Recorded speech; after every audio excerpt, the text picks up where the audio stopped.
Today, I want to share my experience on what happened after I received the gift of tongue and how three people understood my tongue. I received the baptism of the Holy Spirit and spoke in new tongue at a retreat in college when a minister laid hand on me and prayed for me. At first, I was full of joy and excited about the gift of tongue, but after a few weeks, doubt came. My tongue was short phrase and words were just rolling inside my mouth. So when I pray, I felt like because of a lot of repetition, I felt like I was making it up. So I stopped praying in tongue. During this time, two people came to me separately within a week time frame, um, and they both told me that tongue will change if pray a lot in tongue.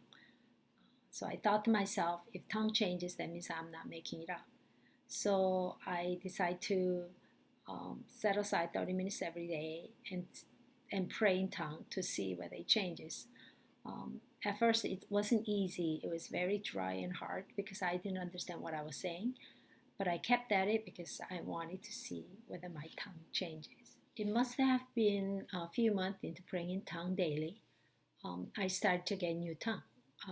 New words with the sounds that did not exist in English or in my native language, which is Korean. I was really curious as to see what language I was speaking and whether anyone would understand what I was saying. In the book of Acts, some people understood when people spoke in tongue. During this time, when I was getting new tongue, one day I was in the library writing a lab report with my lab partner, and my heart was full of thanksgiving, and I found myself praying in tongue, and the same new words with the strange sounds kept coming out. So I decided to ask my lab partner, who was an international student, whether he understands these words. I thought to myself, if he doesn't understand, he'll just think that I said something in Korean. So I asked, do you know what this means? And he said, heaven. How about this? He said, holy temple. How about this? God. How about this? He said, paradise. I remember asking him 4 to 5 words in a row, and he told me the meaning of every word. And he asked me how I knew, and then he asked me whether I listened to Arabic Christian radio station.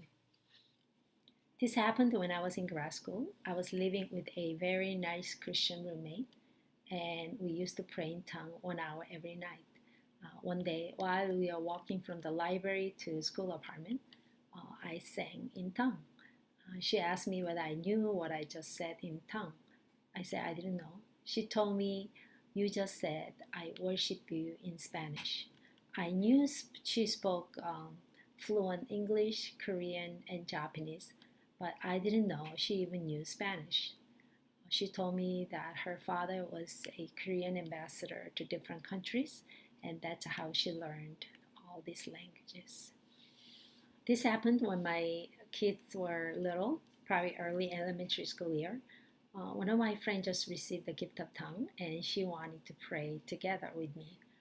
She was the church choir director and had a key to our church. So we met up in an empty church. Since no one else was there, we both prayed in tongue out loud. After we are done praying, she said to me, you were praying for your son in French, right? She told me she took 4 years of French in college. I had no idea I was praying in French, but I did know that I prayed for my son part of the time.